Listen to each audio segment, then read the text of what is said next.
প্ৰথমতে সকলোকে নমস্কাৰ। পোনপটীয়া কথাটো হৈছে বাংলাদেশী বিতাড়নৰ ক্ষেত্ৰত বাংলাদেশী যিটো সমস্যা অসমত, এই বাংলাদেশী বিতাড়নৰ ক্ষেত্ৰত আমি অসমীয়াই স্থায়ী সমাধান বিচাৰিছোঁ। আমি বৰ্তমান হিমন্ত বিশ্ব শৰ্মা নেতৃত্বাধীন বিজেপি চৰকাৰখনৰ পৰা আমি চিনেমা চাব বিচৰা নাই।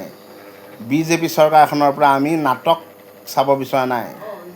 বাংলাদেশীৰ ক্ষেত্ৰত যিটো সমস্যা, অসমীয়া জাতিৰ যিটো জ্বলন্ত সমস্যা, ভৱিষ্যতৰ কাৰণে যি নেকি অশনি সংকেত, এই অশনি সংকেতক আমি ৰোধ কৰিব বিচাৰিছোঁ। আৰু বাংলাদেশীৰ যিটো সমস্যা, এই সমস্যাটো আমি স্থায়ী সমাধান বিচাৰিছোঁ।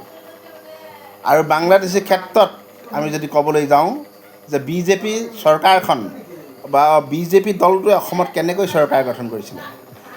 বিজেপি দলটোৱে বৰ্তমান শাসনাধিষ্ঠিত বিজেপি দলটোৱে অসমত কেনেদৰে চৰকাৰ গঠন কৰিছিলে বা কেনেদৰে চৰকাৰ গঠন কৰিবলৈ সুবিধা পাইছিলে। যিটো সময়ত অসমত বিজেপি দলৰ অস্তিত্ব নাই বুলি ক'ব লাগিব, বিজেপি দলৰ অস্তিত্ব নাছিলে। যিকোনো এজন ব্যক্তিয়ে বিজেপি দলৰ সদস্য বুলি ক'বলৈ লাজ পাইছিলে। তেতিয়াই হঠাতে সৰ্বানন্দ সোণোৱালে অসম গণ পৰিষদ দলৰ ভিতৰত কিবা এটা বেমেজালি সৃষ্টি হৈ বিজেপি দলত যোগদান কৰিছিলে। তাৰপিছতে লাহে লাহে অসমীয়া জাতিক কথা দিছিলে যে বাংলাদেশী, যিহেতু অসমীয়া মানুহে দীৰ্ঘদিনে বাংলাদেশী সমস্যাটো সমাধানৰ কাৰণে দীৰ্ঘদিনৰ পৰা লাগি আছিলে, দীৰ্ঘদিনৰ পৰা সংগ্ৰাম কৰি আছিলে। 855জন যুৱক এটা সময়ত শ্বহীদ হৈছিলে।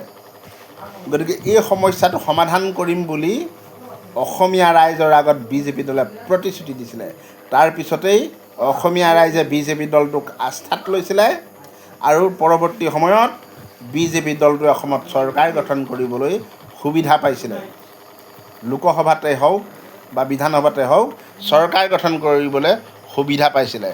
কিন্তু চৰকাৰ গঠন কৰাৰ পাছত এই বৰ্তমান শাসনাধিষ্ঠিত বিজেপি দলটোৱে অসমীয়া মানুহক প্ৰবঞ্চনা কৰি, অসমীয়া মানুহক দিয়া যি প্ৰতিশ্ৰুতি, এই প্ৰতিশ্ৰুতি ভংগ কৰি সম্পূৰ্ণ ওলোটাখৰ মাৰিলে। বাংলাদেশীক খেদাটো পিছৰে কথা, বাংলাদেশীক সংস্থাপন দিবৰ কাৰণে উঠি পৰি লাগিলে আৰু কানাইমৰ আইনখন গৃহীত কৰিলে।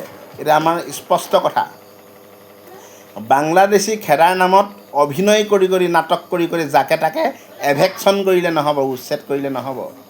সেই উচ্ছেদ কৰা মানুহখিনি ক'লৈ যাব? ইতিমধ্যে যিসকল ব্যক্তিক বা যিসকল মানুহক বৰ্তমান বিজেপি চৰকাৰখনে উচ্ছেদ কৰিছে, বাংলাদেশী বুলি কৈ পেলাই উচ্ছেদ কৰিছে। যদিহে বাংলাদেশী হয় তেতিয়াহ'লে সেইখিনিকতো বিতাড়নটো নাই কৰা। আজিলৈকে কেইটা বাংলাদেশীক বহিষ্কাৰ কৰিছে? এটা বাংলাদেশীকো বহিষ্কাৰ কৰিব পৰা নাই। গতিকে এঠাইৰ পৰা আন ঠাইলৈ স্থানান্তৰ কৰা হৈছে কিবা এটা স্বাৰ্থত।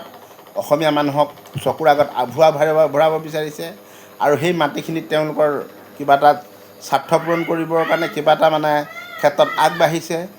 বাৰু যিয়ে নহওক, কি কৰে কৰি থাকক, সেই ক্ষেত্ৰত আমি ক'বলৈ নাযাওঁ আৰু পৰিস্থিতি লৈ ক'ব লাগিব কিছু কথা। কিন্তু এটা কথা স্পষ্ট যে যিটো লক্ষ্য উদ্দেশ্যৰে বিজেপি দলটোৱে অসমত চৰকাৰ গঠন কৰিছিলে, এই লক্ষ্যত অৱতীৰ্ণ হ'বৰ কাৰণে আগবাঢ়ক আৰু অসমীয়া মানুহক দিয়া যি প্ৰতিশ্ৰুতি, এই প্ৰতিশ্ৰুতিটো পূৰণ কৰক। বাংলাদেশীক শীঘ্ৰে অসমৰ পৰা বহিষ্কাৰ কৰি আমাক দেখুৱাওক। আজিলৈকে বাংলাদেশী বহিষ্কাৰ কৰিব পৰা নাই। বহিষ্কাৰটো কৰিব পৰা নাই বাংলাদেশ আৰু অসমৰ যিটো সীমা ব্যৱস্থাটো কটকটীয়া কৰিব পৰা নাই। বৰ্তমান সময়ত 1000-2000 কোনোবা দালালক পইচা দিয়েই বাংলাদেশে অসমত সোমাবৰ কাৰণে এতিয়া বৰ্তমান সুবিধা আছে। সংবাদ মাধ্যমত বিভিন্ন সময়ত আমি এইবিলাক শুনি আহিছোঁ যে বাংলাদেশীসকলে কোনোবা এজন দালালক 2000-3000 টকা দি দিয়াৰ পাছতেই বাংলাদেশৰ সীমা পাৰ কৰি দিয়ে, আৰামত পাৰ হৈ গুচি আহে। তাৰমানে কি? বাংলাদেশ আৰু অসমৰ যিটো সীমাৰ ব্যৱস্থা, এই সীমাৰ ব্যৱস্থাটো একেবাৰে দুৰ্বল হৈ আছে, টুলুঙা হৈ আছে। আৰু এই সীমাৰ ব্যৱস্থাটো বৰ্তমান শাসনাধিষ্ঠিত বিজেপি চৰকাৰে কিয় কটকটীয়া নকৰে? বাংলাদেশীটো খেদিব নোৱাৰি, বাংলাদেশী আজিলৈকে খেদিব পৰা নাই, কিন্তু সীমা ব্যৱস্থাটো কটকটীয়া কৰিব পৰা নাই। ইয়াৰ পৰাই আমি গম পাব লাগে যে অসমীয়া মানুহে ইয়াৰ পৰাই জানিব পাৰিব লাগে যে বাংলাদেশী খেদাৰ ক্ষেত্ৰত বৰ্তমান শাসনাধিষ্ঠিত বিজেপি চৰকাৰখনৰ সমূলিয়ে ইচ্ছা নাই। কাৰণ এই বাংলাদেশীসকলক যদি বিশেষকৈ যিসকল হিন্দু বাংলাদেশী, এই হিন্দু বাংলাদেশীসকল হ'ল বিজেপিৰ ভোট বেংক, আৰু যিসকল মুছলমান বাংলাদেশী, এই মুছলমান বাংলাদেশীসকল হ'ল বিজেপিৰ এটা ৰাজনীতি কৰাৰ এটা মানে খেল।